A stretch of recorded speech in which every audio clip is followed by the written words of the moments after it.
Cerchiamo di raccontare quello che tu stai vivendo perché è molto difficile. Tutto parte dal tuo sogno di diventare mamma. Quindi tu vai a fare delle visite e che cosa ti dicono? Allora, io e Alessandro siamo da tanto tempo insieme, all'incirca 9 anni, e quindi abbiamo deciso, ecco, un annetto e mezzo fa, di avere un bambino e, e non è arrivato. E quindi abbiamo deciso di andare, di essere aiutati, no? Di essere aiutati con la fecondazione assistita, e quindi per fare queste cose bisogna fare delle analisi. Abbiamo fatto tutti i tipi di analisi e mancava solo la mammografia.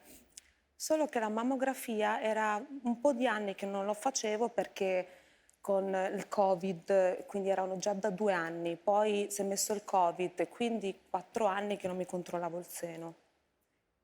E, sono andata a fare questa visita e il medico mi ha controllato e mi ha detto: guarda Carolina, hai un piccolo nodulo e anche una protesi rotta. Però il nodulo è tranquilla perché è piccolissimo, quindi non è niente di che. Ho fatto la risonanza e dalla risonanza col contrasto è risultato che era, e anche dall'istologico, un tumore aggressivo, piccolissimo ma molto aggressivo. E quindi,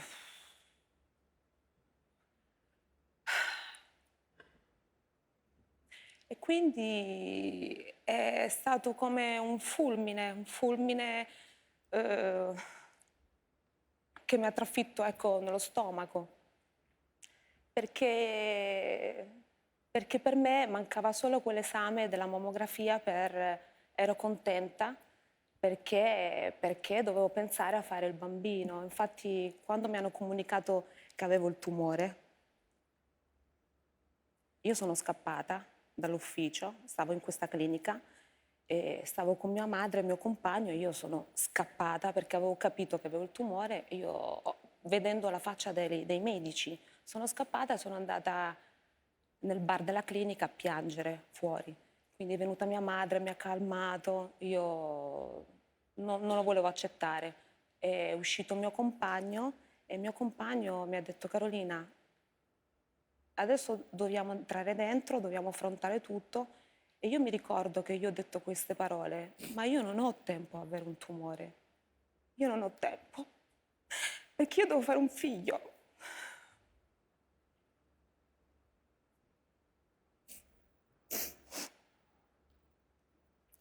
Poi ti hanno operata. Poi mi ha dato forza, sono entrata, mi ci sono asciugate le lacrime e ho detto: ok, va bene. Sono entrata e ho detto: va bene, ok, accetto che ho il tumore, e da lì mi hanno comunicato il giorno dell'intervento, il giorno del compleanno di mia madre, il 6 aprile, che tra l'altro il giorno prima, il 5 aprile, ho scoperto anche che mia mamma aveva il tumore alla tiroide. Quindi, per finirla in bellezza. Mamma mia. E quindi io mi ricordo il giorno dell'intervento che il giorno dell'intervento è stata tosta perché ero ansiosa, perché poi ti vengono tanti pensieri dicendo: oddio, se poi non mi sveglio, perché io facevo anche la costruzione del seno, e quindi oddio, è 2 interventi in uno, e che faccio? Allora mi ricordo che quando mi hanno prelevato dal lettino per portarmi nella sala per operarmi, eh, io ho detto: no, io devo fare qualcosa. Ho preso il mio telefonino e ho scritto: ti amo a tutte le persone che voglio bene.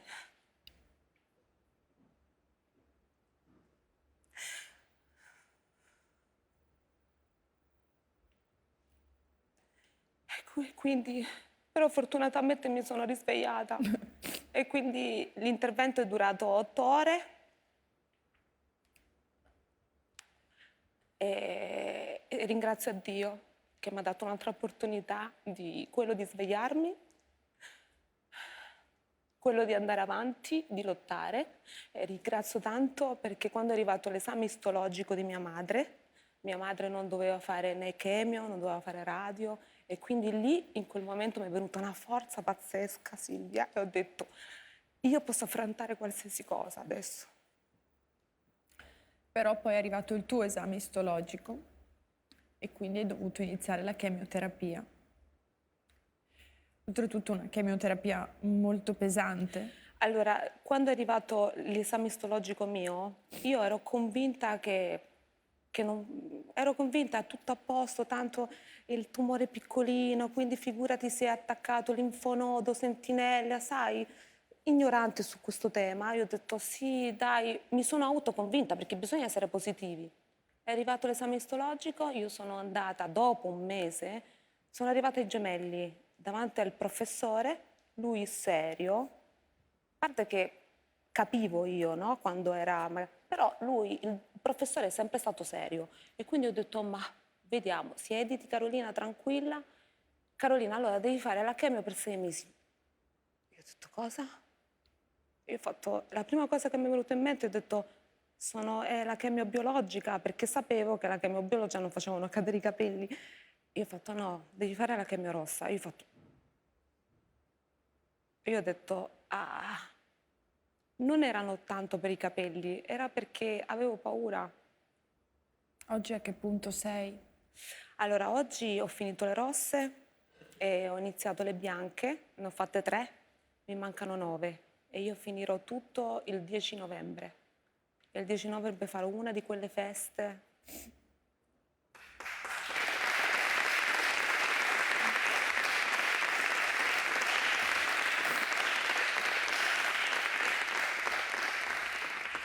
Hai paura, Carolina? Io, allora, adesso sono molto emozionata perché mi hai regalato un video bellissimo e mi hai fatto ricordare mio padre, che mi manca tanto. Quindi sono molto emozionata, però ho avuto paura all'inizio, adesso ho una carica e una forza che noi donne sappiamo. Quando